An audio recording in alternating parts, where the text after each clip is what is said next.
Hello, everyone, and welcome to today's CISO story session, which is Modern CISO Challenges Fostering a Security Culture in Global Organizations. And I am Ritika Chakraborty, and I will be your host for the day. Before we get started, we would like to go over a few house rules. For our attendees, the session will be in listen only mode and will last for an hour, out of which the last 10 minutes will be dedicated to Q&A. If you have any questions during the webinar to the organizers or our speaker, use the Q&A window. And if you face any audio video challenges, please check your internet connections or you may log out and log in again. And very important announcement for our audience. We have started CPE credit certificates for our attendees. The criteria to get the CPE credit certificates, the attendee needs to attend the full webinar and then write an email to cybertalks@eccouncil.org. Also, we would like to announce to our audience about our special handouts. Take the screenshot of the running webinar and post in your social media LinkedIn or Twitter, tagging EC Council and CyberTalks. Use the hashtag CyberTalks. We will share free handouts to our first 10 audience. To recognize the leadership ability of cybersecurity professionals in managing critical operations within a CISO's office, EC Council has launched the Associate CISO Grandfathering Initiative. This initiative helps candidates validate their extensive work experience, leadership skills, and business acumen in information security management without requiring them to sit for an examination. Get recognized as a cybersecurity leader with EC Council's Associate C CISO Grandfathering Program. EC Council invites subject matter experts with 5 years of cumulative experience in the below Associate C CISO domains: governance and risk management, information security controls and audit management, program management and operations, information security core competencies, strategic planning, finance, procurement, and vendor management. Applicants must prove their expertise by nominating individuals to verify their experience, or provide valid CISSP, CISM, or CISA certification as evidence to verify their experience. This process recognizes expertise, knowledge, skills, and abilities gained over years of experience for taking on influential cybersecurity leadership positions. The Associate C CISO Grandfathering Program is a stepping stone for achieving the golden standard of cybersecurity leadership, the Certified CISO Certification C CISO. It's your launchpad to the pinnacle of cybersecurity leadership. Bridge the leadership void in the CISO's office. Get recognized as a cybersecurity leader with Associate C CISO. Grandfathering now open for a limited time. Visit associatecciso.eccouncil.org.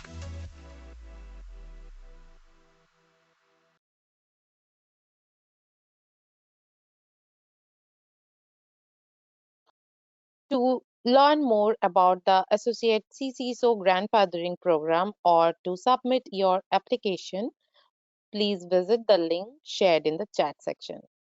Now, about our speaker. George is a cybersecurity expert and a well known technical instructor with over 35 years of business experience delivering consulting services and training programs to military, commercial, and public organizations in 30 plus countries. Without any further delay, now I am handing over the mic to you, George.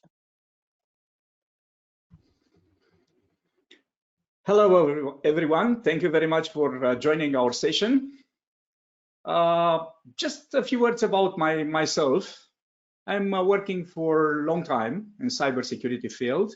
My main job is that one to prepare cybersecurity teams in different organizations.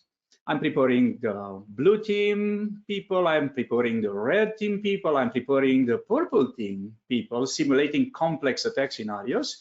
And of course, I'm dedicating a lot of time preparing chief information security officers in different organizations. So I'm doing this kind of job in many organizations, and one of my favorite activities is that one to understand actually the culture of different people and in different organizations, in different countries, and making those guys to do their best in order to protect the assets of their organizations. Okay, my first cross-cultural experience, it was a long time ago. If you remember the tsunami, it was a very painful situation for many countries, especially in southeastern part of Asia. People, they were suffering a lot of damage. Their lives were, so many people, they lost their lives. And it was a big project of different humanitarian organizations around the world to build a unified infrastructure to better respond in the situation of a crisis, natural disaster, or a different type of difficult situation for people in different countries, and making those organizations to build a unified infrastructure, creating the opportunities to respond better in the situation of crisis. I was very happy to work with IT guys from more than 10 countries, people representing different organizations, different teams of people, but all of them aimed by the same goal, to build a common infrastructure and better handling a situation of crisis. It was a quite interesting experience, and starting from there, I was considering to work with people in cross-cultural teams from different countries and making them to do their best, improving the security of their organizations. Okay, the current context is that one that we are seeing, because we're talking about the preparation of the chief information security officers. We are seeing now, because of the global context of cyber wars in different areas of the world, we are seeing now many companies concerned about protecting their values. We are seeing a lot of cyber attacks exploding, the number of cyber attacks exploding around the world. And in this case, so the companies are taking security very seriously. This is actually something which is making a lot of organizations to reconsider the position of their cybersecurity teams, and especially the position of the chief information security officer. And we are seeing an adoption, very fast adoption in many organizations of a different approach regarding the chief information security officer in the organization. Many organizations are admitting that a chief information security officer should switch from the guardian and technologist role, which is predominant right now, to that one of strategist and advisor, business advisor for the organizations, making actually anyone in the organization to understand that security may be a business enabler, an important business enabler, making the organization to better reach their goal and to actually to prevent all cyber attacks that could create so business barriers, could prevent actually the company to reach the business goals. This is something we are still far away to reach the final situation to consider to make the chief information security officer to be dedicated more to the role strategist and advisor in the organization instead of just to be considered a guardian and technologist role representative. Yeah. So on the other hand, we have to consider the challenges impacting actually the activity of the Chief Information Security Officer this year. We've seen so many challenges, unusual challenges, not expected to see this in different years. Yeah. For example, we are talking about the speed of AI adoption. So ChatGPT and similar tools, platforms are actually helping not only the defenders to initiate the implementation of smarter security controls, but it's helping as well the attackers. So big challenges in the situation represented by the speed of AI adoption in different organizations. It's about the macroeconomic uncertainty. Yes, it is. It is. No one understands what is going to happen the next years. Yeah, maybe a crisis, a global crisis, actually, which has an impact. Many organizations, they do have very strong fears regarding actually the future of the business. Yeah. Geopolitical climate. So we have situations of war in different areas of the world. We cannot ignore this. This has an impact about the business. So of different organizations, and the global actually geopolitical environment may be affected.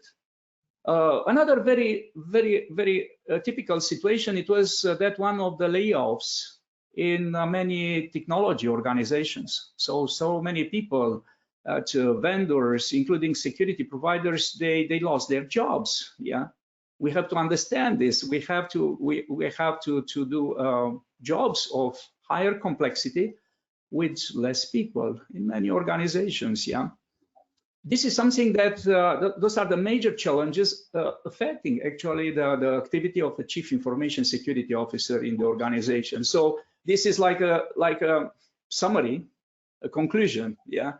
Everything is changing. Yeah, the hacking techniques are changing. Yeah, and a lot of things we were familiar before are not valid anymore.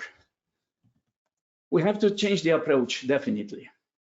Today we're going to discuss a bit more about the security culture, yeah, in the organization, how to build security culture in global organization. This is something I did promise to you. And I'm starting this conversation considering a security culture framework. It was a framework created by some guys a few years ago. And we have to identify three major components of this platform, according to Kai Roer, the creator, the guy creating this framework. So we have to define the first stage in building the security culture in organization, maybe that one to define the metrics. Yeah, it's very important. Yeah, to define the metrics in any activity you are doing, and after that to set up the organization, involving the organization. So building a security team, for example, building the security procedures, awareness in the organization, and after that. Setting up the topics. I mean the tools, establishing the tools and the good practices, and after that planning everything and implementing everything according to the previous steps. So this is the structure of the structure of the security culture, and it's helping the organizations. This approach, it's helping the organization to build an efficient security culture. In the same framework. There are the cultural dimension, the security culture dimensions, the dimensions of security cultures are defined. So there are 7 different components according to this framework: attitude, behaviors, cognition, communication, compliance, norms, and responsibilities. Yeah. For example, if you're talking just about the attitude, we're seeing in organizations, yeah, different approaches, different levels of maturity associated to maturity. Yeah. From level 1 in less mature organizations, I mean, the technology should help us with the features. So it's enough to buy a box, and that box should protect from everything, including maybe social engineering. And so this is less mature approach. Yeah. Level 2, we're expecting the smart people in the IT department, security department to provide us protection. It's not my business.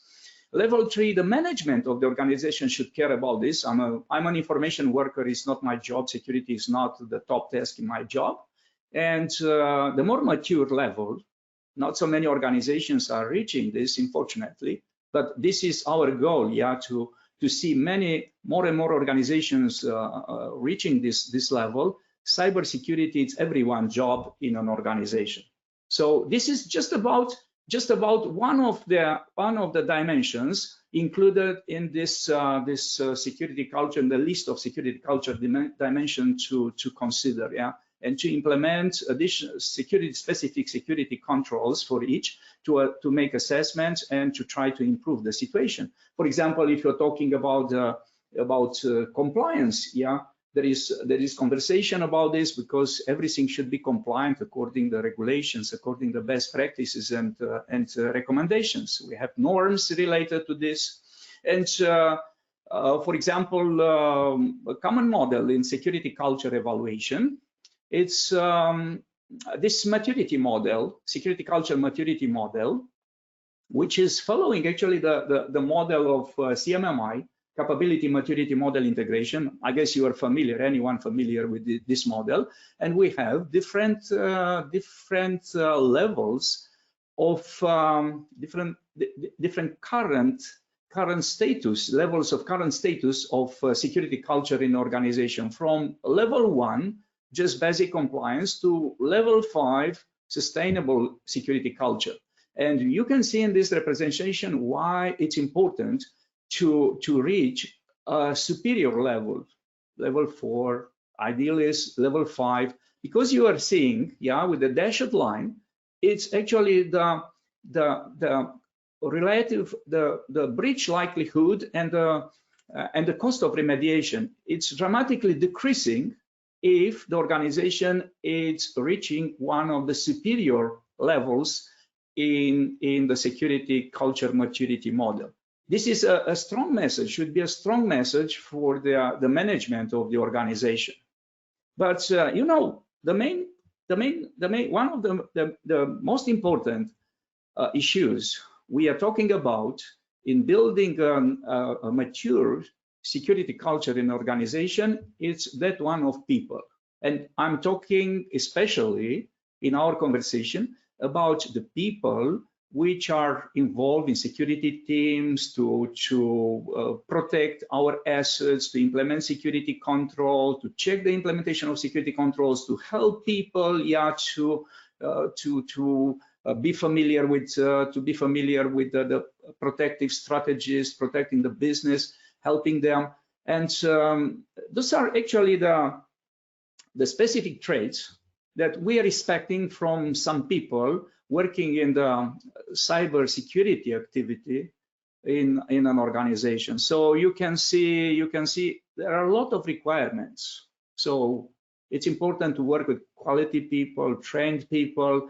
So they should be focused to continual learning. They should be team players. They have to do their civic duty, very efficient in communication. So those are the main threats you are expecting from the guys working in cybersecurity field. But it's not so easy to find those guys, yeah, honestly. And if you are now actually checking the reports, we are talking about the cybersecurity talent gap. Yeah, we have actually a huge demand. So actually unemployment rate in cybersecurity, it's 0, I would say, in any country. The demand for cybersecurity talent is quite high, but the supply is not keeping pace. Yeah, so many jobs, millions of jobs in IT security are unfilled actually. And how to fill this gap, actually, the talent gap? So techniques like upskilling existing talent, which is the main approach, because people definitely they have to learn actually the new technologies. They should be familiar with the cloud technologies. They should be familiar with new topics like blockchain technologies. They should be familiar with AI and machine learning tools. Yeah, it's not so easy to train the existing people in your organization. So you can actually rely on the services provided by MSPs, but yeah, it's a good strategy. However, we have some issues related to this. Sometimes even those MSPs are targeted by cyber attacks, and we have some issues outsourcing critical services to those organizations. Hiring people. Of course, you would like to hire the talented people, already skilled, but it's not the easiest job. Yeah, you can rely as well on contractors, yeah, gig workers, if you can find. So it's a different strategy to find people to work with you in cybersecurity domain. So actually, we are talking a lot, and this is our main conversation. We are going to spend some time into our conversation related to this topic, how to cultivate a diverse cybersecurity workforce. Terms like diversity, inclusion, yeah, that should be actually very familiar to us, trying to fill the gap in cybersecurity workforce. And this is valid to any organization around the world. For example, I was involved with some military organizations in reskilling the veterans, the vets, yeah, after serving some years as active officers in the army. They were offered the opportunity to do specialization in cybersecurity. I was very happy to help those organizations, military organizations, and I can see actually some of them working still in the military environment, in the blue team, red teams, and some other guys going to some commercial organizations. Yeah, it was a very, very interesting experience to reconvert those guys to the activities and actually to serve actually their communities in a better way, protecting from cybersecurity attacks. And well, let's consider, for example, the skills required for the members in a team, yeah, in an incident response team. It's a complex interaction. They have to fill different positions, different jobs, to interact with people. Sometimes those guys are in global organizations, because we're talking a lot about the global organizations experience. They are actually in different countries. They are working, they're belonging to different communities. They have different habits, but the idea is to make them to work efficiently in the global security team of the organization. It's not an easy job to integrate people filling different jobs and making them to work together to provide a better protection of the organization. For me, it was because I was traveling I'm still traveling in many countries and helping people in global organizations. They have to work with different peoples in different teams. It was very helpful, the discovery of this book a few years ago. It's a book of Erin Meyer. She's a professor at INSEAD Business School in Paris. And definitely this book, it was actually making me to reconsider the attitude. And I think, based on my experience, it was very helpful actually to improve my work. What is about? In this book, actually, the author, it's defining a cultural profile that could be valid for individuals, for communities, organizations, could be valid even at the national level, to consider actually the cultural profile of people and organizations according 8 separate dimensions: communicating, evaluating, persuading, leading, deciding, trusting, disagreeing, and scheduling. And I'll provide you some examples for each of those dimensions. And the idea is working with people belonging to different, they are actually acting according different position in this culture map for different dimensions, profiling the people to make them to work together and to bridge the gap related to each of the dimensions of the cultural profile. I will share with you at the end of the presentation even actually an assessment, and you can profile yourself, yeah, to find your profile and to see how your profile it's mapping actually maybe your community culture profile or nation cultural profile. Well, that could be, I think that could be very useful to do this kind of assessment. Okay, first dimension, communication. We have two different two different cultures. Yeah, we have low context culture and we have high context culture. Low context culture means people are actually, the words are very important for those guys. Yeah, and facial expression, gesture, reading between lines is not so important for them. In high context culture, the words are not everything, not the most important thing. Yeah, and people are very careful. Yeah, to the posture, eye contact, tone of voice.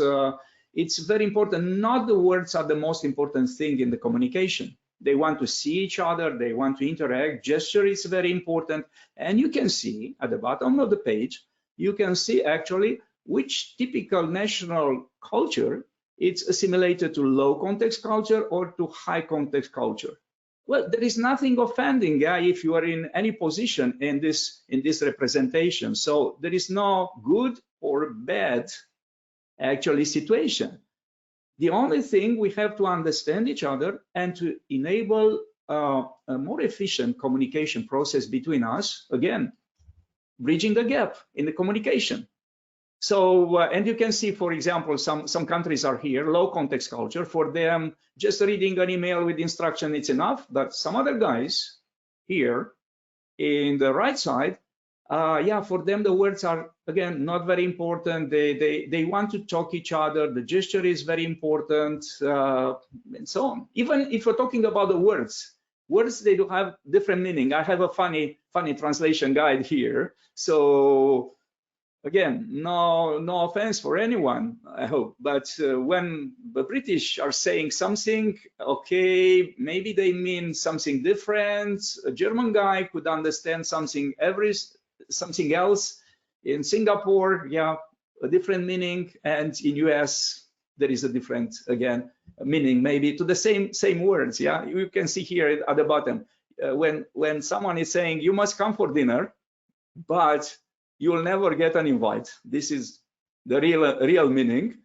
A German could say, okay, I was invited, I have to go, we have to establish the date or something like this, yeah.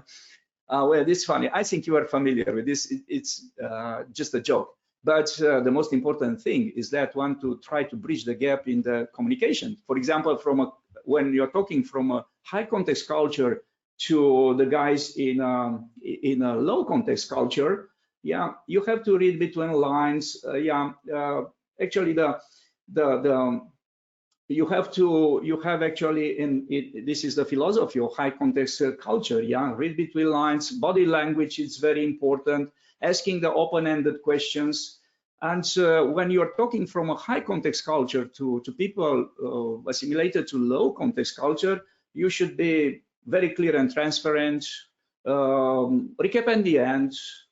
Don't be highly polite because look suspicious. So we have to find the right communication technique. Yeah, this is very important. For example, in a cyber crisis, the communication. Yeah, because different people, they are expecting different messages, and you have to fill their expectations. People are fearing in the situation of a ransomware attack, a cyber crisis, for example. Initially, they are confused and anxious. Okay, what their needs? Yeah, they need facts, not speculations. Yeah. In a crisis stage, yeah, in the resilience stage, yeah, okay, so they need clarity on longer term plans, yeah, and in the last stage, actually, they need a new vision, for the future. So it's very important to understand, yeah, the expectations and to feel the expectations of people in a situation of the crisis, yeah. And we have to consider this a better communication strategy in a such situation. Second dimension, it's about evaluation and critique, yeah. You can see here we have situations when in some cultures direct negative feedback it's acceptable, yeah, and you can see some countries where direct negative feedback it's welcome, yeah, and criticism may be given to an individual even in the front of the group, but in some other cultures, so in only indirect negative feedback it's acceptable, yeah, and negative feedback it's provided never in front of a group, only in private, and you have to use softeners like yeah, sort of inappropriate, slightly unprofessional, not using actually terms like totally inappropriate, completely unprofessional, and so on. It's very important to consider this, yeah. The third dimension, it's about persuading, yeah.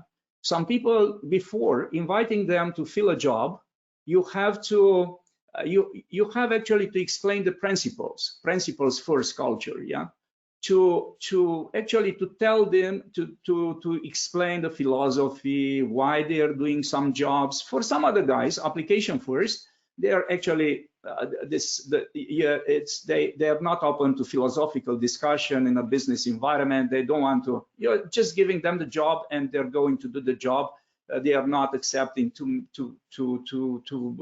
many stories related to this. So it's very important what you are considering actually such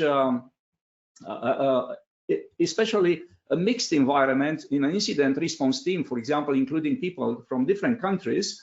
If you're talking about, yeah, if there is a application first, you are just providing practical examples and they are learning from them. But if we're talking to people assimilated to principles first, for example, some countries in France, Italy, Spain, and so you have actually to explain what you are doing, what they have to do, what actually their assignments. And working in a mixed team, it's sometimes a bit difficult.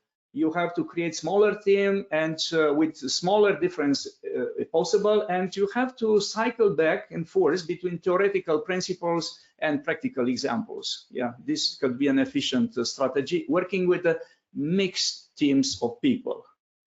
Okay, so the next stage is that one of oh, I was, yeah, leading. Yeah, I was skipping actually this. Leading, it's very important cultural dimension. So leading could be egalitarian or hierarchical. Egalitarian, we're talking about a term which is power distance. Yeah, the distance between a boss of a team and the team members.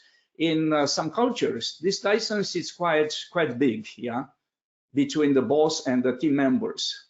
And in some other cultures, yeah, this distance, the power distance, it's quite small. So the boss is just one of the team members, maybe allocated temporarily with this to this job, yeah, filling actually this job.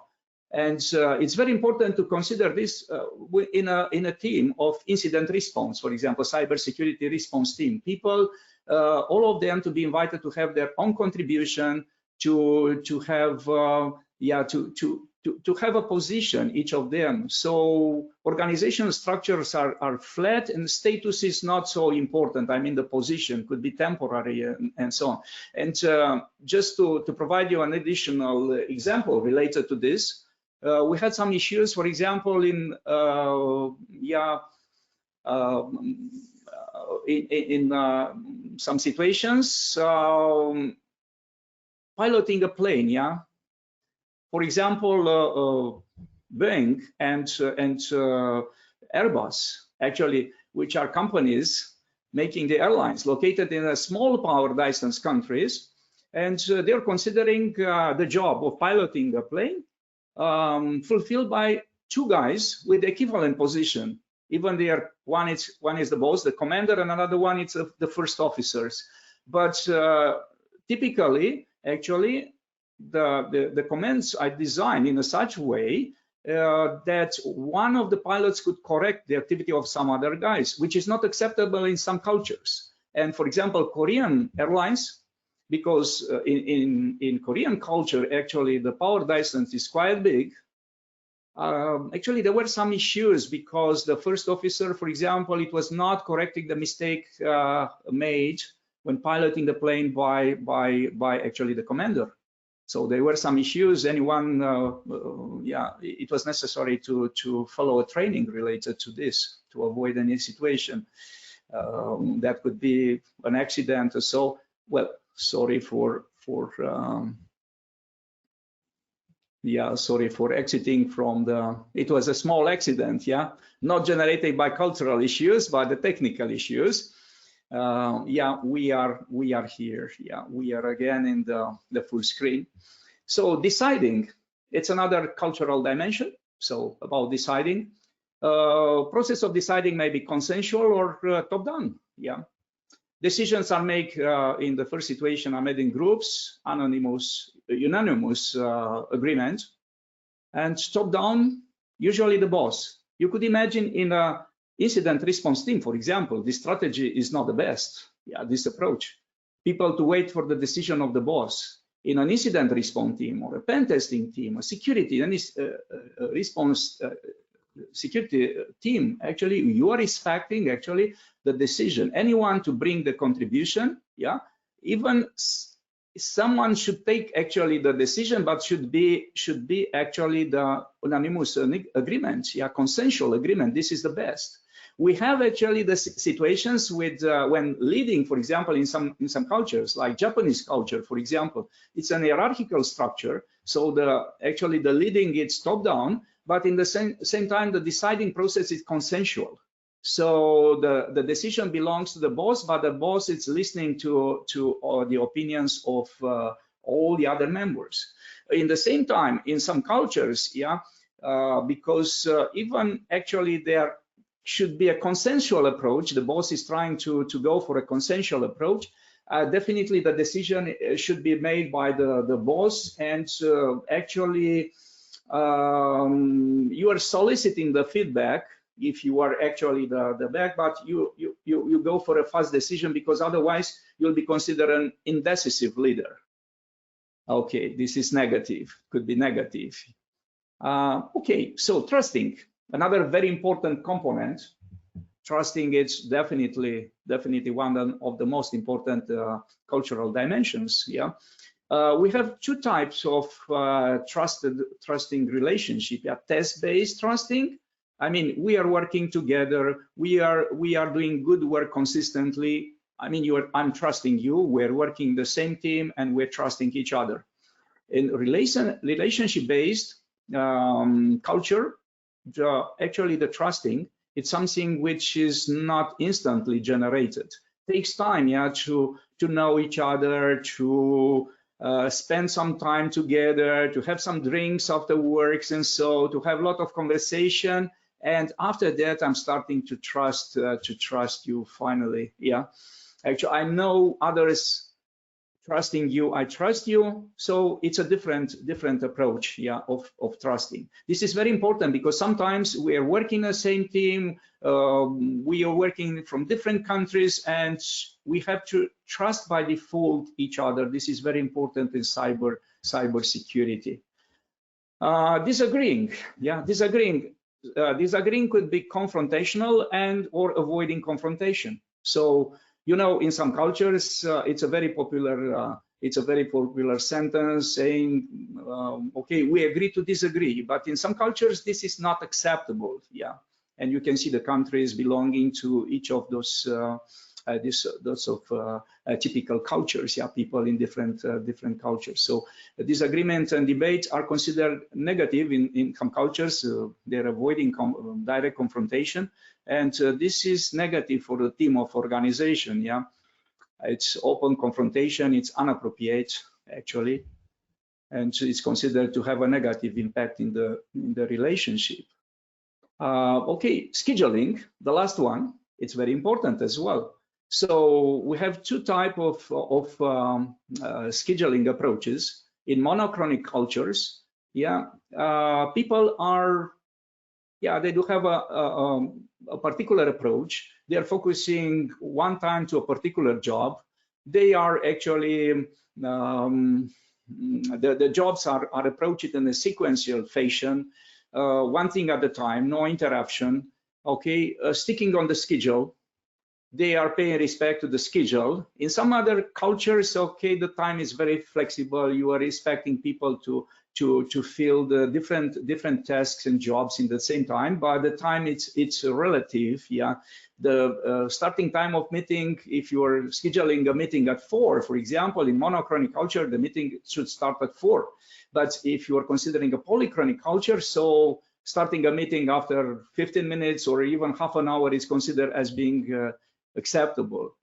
It's a lot of flexibility. In some countries, for example, it's offending people to send a business email after working time, yeah, ending the working time after 5 o'clock or 6 o'clock, yeah.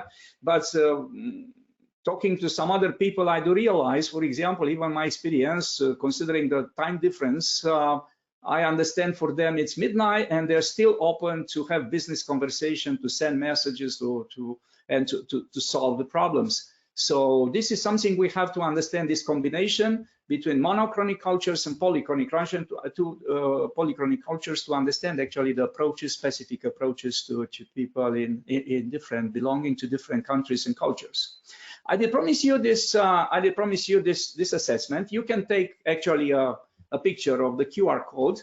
It's not a trick. And you will find actually a bunch of questions provided by, yes, it's supported, this assessment is supported by Harvard Business Review, and you can actually answering to some questions, you will get your personal profile, cultural profile, and because you are invited to specify your country, it's anonymous, you have to specify just your country, and it's comparing actually your personal cultural profile to the typical country cultural profile of people, other people in your country. It's a quite interesting. I'm inviting you to do this assessment. Definitely, it's very helpful because I told you this framework we're discussing about. It's helping us to understand actually the company culture, yeah, because any organization has a particular cultural profile. And we have to understand actually this, and we have to do this assessment according the 8 cultural dimensions, and to understand actually the profile of the people you are interacting from different organizations. Even organization, we can see some examples here. It's Mercedes, Netflix, Microsoft, Xbox, and Google.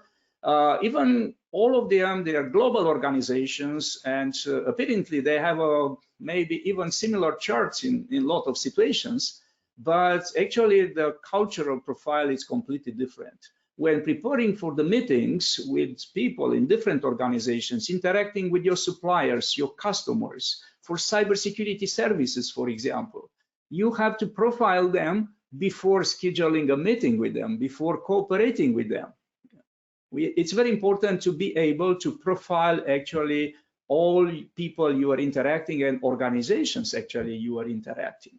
And in the same way, you have to profile according those cultural dimensions your team, yeah, because in the same team you are seeing people belonging to different countries and cultures, and of course you have to understand all of them, to understand their habits, and to make them to work efficiently in a global team. Just ignoring actually the cultural profile of people, that could be a big mistake. Some organizations are trying to enforce this because they are saying it's too complicated for us to understand the culture of everyone in the organization, everyone working on the team. So we are setting up some procedures and policies at the organizational level, and anyone should obey to this. But I think this, in my opinion, it's a big mistake, because it's impossible for someone to abandon their own culture for the greater good of the global organization. We have to understand this. We have some takeaways here, of my presentation. Takeaway number 2, recognizing, understanding the differences between the team members can foster a workplace environment that accepts such difference. So the idea is to accept those differences and to try actually to bridge the gap. And actually, this could be very important to build a strong security culture in your organization. And again, the last one, create your own team culture, be open, learn, accept, adapt, and have fun. Thank you very much for attending my presentation. Now, Kritika, I pass the mic to you. And please don't leave the session, because we are going to have to handle some questions. I'm pretty sure that you have plenty of questions, yeah? Thank you so much, George. It was a wonderful session, and I am very much sure that our entire audience is sharing the same sentiments. Before we get started with the Q&A, today's webinar is in sync with our CISO certification, Certified Chief Information Security Officer. CISO is an executive level program that covers what you should know about information security from an executive management point of view. It combines all the components required for the C-level position, including audit management, governance, IS controls, human capital management, strategic program development, and financial expertise. Over 6,000 CISO jobs opening, and in experience, the certified CISO professional in the US can earn between $200,000 to $260,000 per annum. If you are interested to know more, kindly take part in the poll which is going to be conducted right now. Let us know your preferred mode of training and we will reach out to you. So, George, should we start the Q&A? Yes, of course. I'm waiting for the questions. Sure. So our first question is, does CISO need to keep all the password of all security controls? If not, then who is responsible for keeping them? So please repeat a bit. To keep the control of. Say again, All please.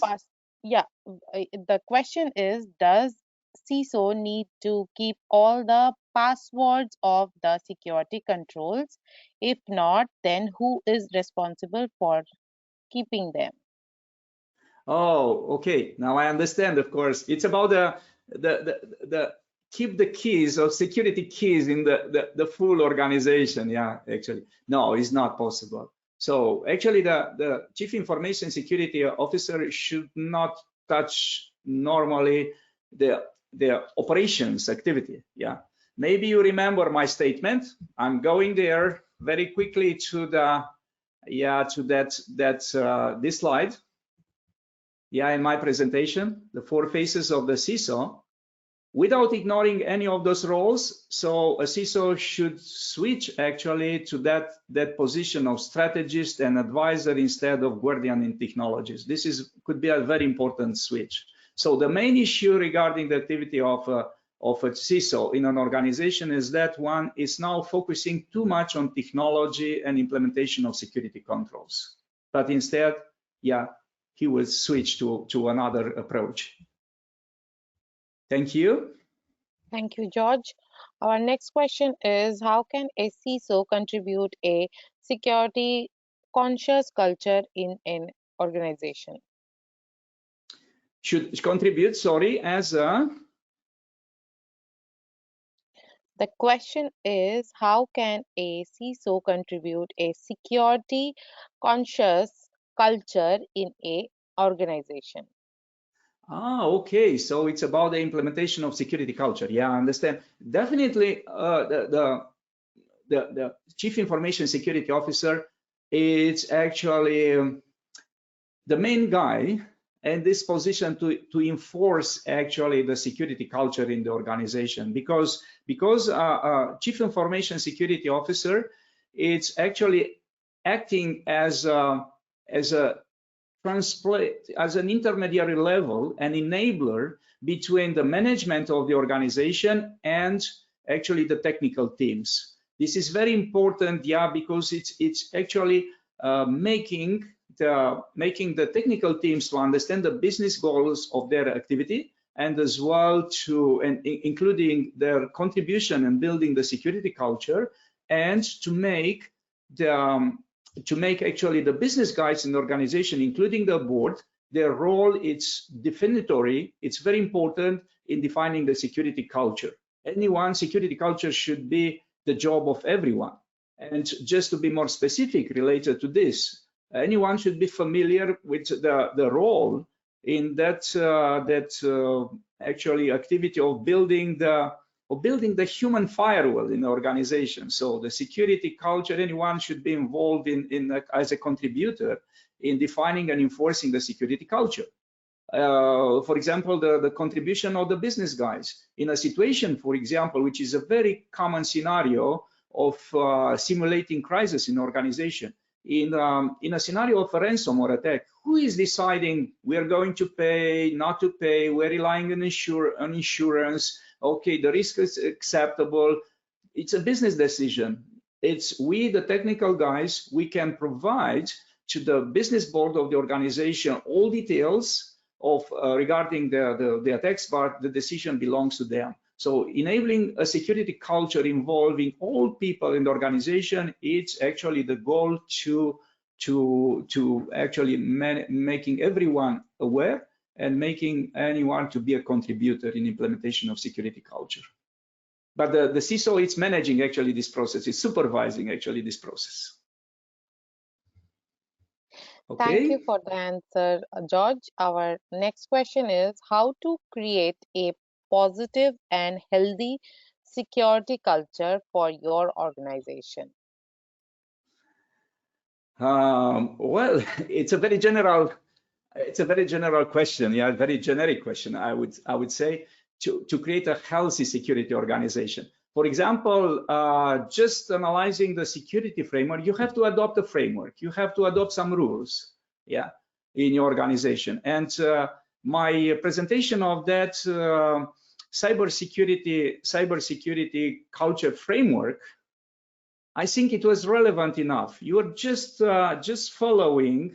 Yeah, you can search for more documentation related to this framework. It's just one of the frameworks may be used in order to adopt an efficient security culture in organization. As a Chief Information Security Officer, I should be familiar with this. Yeah, I'm not improvising. I should adopt a strategy. I should learn from best practices in a such way that actually the implementation of security culture to be efficient in the organization. Thank you, George. Our next question is, what are the mandatory skills for a good CISO? Wow, it's another very important question, yeah, and I'm afraid it's not so easy actually to answer in just a few words, because the role of CISOs it's quite complex.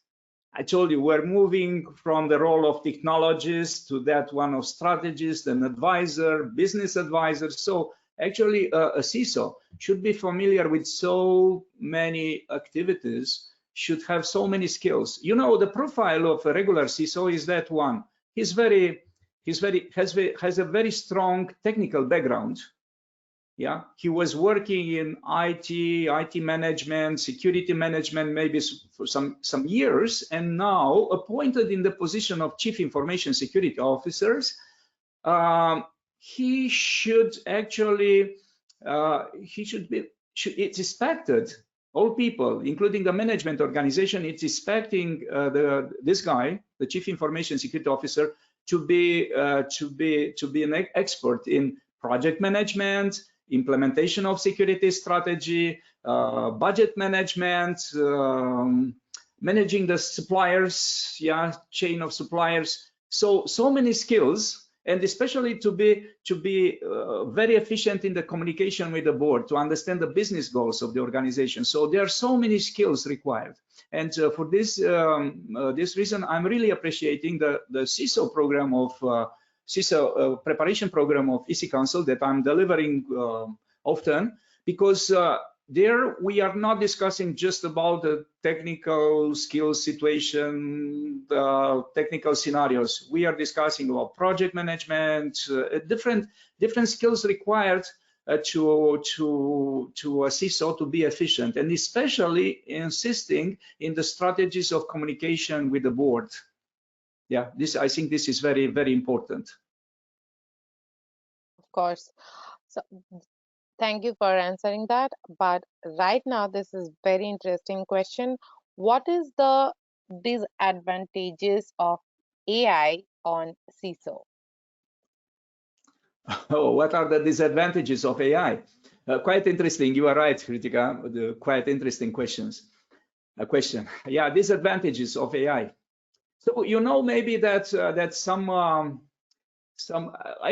definitely it's actually exposing some presenting some advantages and disadvantages to an organization. For example, you know, some organizations, they are forbidding their employees to use AI tools, including ChatGPT.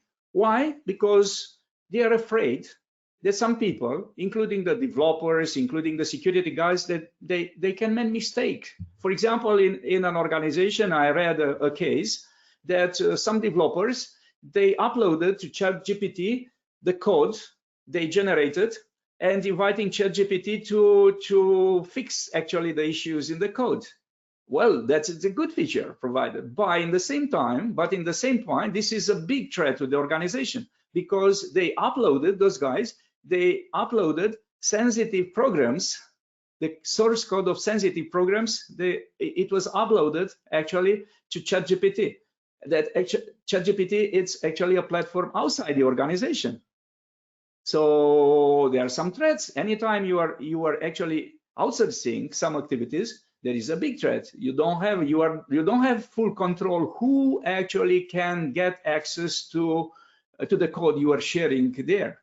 So there are some challenges related to AI in the organization, but overall, I think actually AI, it's helping, because it's helping a lot, because we're seeing, for example, the implementation of AI in the tools we're using for protection. SIEM platforms are now using AI in order to detect better the alert, to generate smarter alerts, to improve the rules, detection rules for the attacks. So our platform, there are so many platforms, especially cloud platforms, which are using now consistently AI, and this is actually, it's improving the security. So as a CISO, I should be actually very happy being able to use the AI in our current activities. Thank you so much, George. We are going to take our last question, and that is also related to our last question. What is the impact of AI to IT security, and what new challenges will CISO face? Well, I think this question it's quite related to the previous one, right? Yeah. It's very similar to the previous one, but this is an opportunity to add some additional comments, because actually, definitely the attackers, AI may be a very good improvement opportunity, I mean, for the attackers to use it to generate smarter attacks. This is challenging. In the same time, I told you before, AI, it's improving the protection. So actually, as a CISO, I should be actually very careful when considering actually the new opportunities for the attackers to actually to generate smarter attacks. In the same time, I have to use AI to better protect my assets. The idea is I have to be familiar with AI. I have to learn a lot about AI and techniques related to this. I have to be familiar with. I have to understand the opportunities and the threats related to AI. And this is a process I should take as a CISO. I should take it seriously. Yeah, actually. Thank you so much, George, for the and all answers. And it was a pleasure to have you with us. And we are looking for more and more sessions with you in future. Before we conclude the webinar, George, would you like to give a small message to our audience? Okay, I would like to thank you very much for attending. And okay, so it's a message to information security managers and to the chief information security officers. Yeah, try to have a proactive approach related to security in your organization. Try to improve the security culture of the organization. This is a key in order to be an efficient chief information security officer or information security manager. Thank you so much, George, for the message to our audience. Before we end the session, I would like to announce our next Cyber Talk session, which is Exploring IoT and OT Hacking, is scheduled for 16th of Jan 2024 by Lisa Bock. This session is an expert presentation. To register for this session, please go to our website, which is www.eccu.edu/cyber-talks. The link is given in the chat section, and hope to see you all on next year, and wish you all a very happy new year in advance. Hope your festive season goes well. With this, I am ending the session. Thank you so much. You all may disconnect your line. Thank you, George. Thank you very much for attending. Thank you very much for attending to presentation to present this topic, and see you again. Thank you.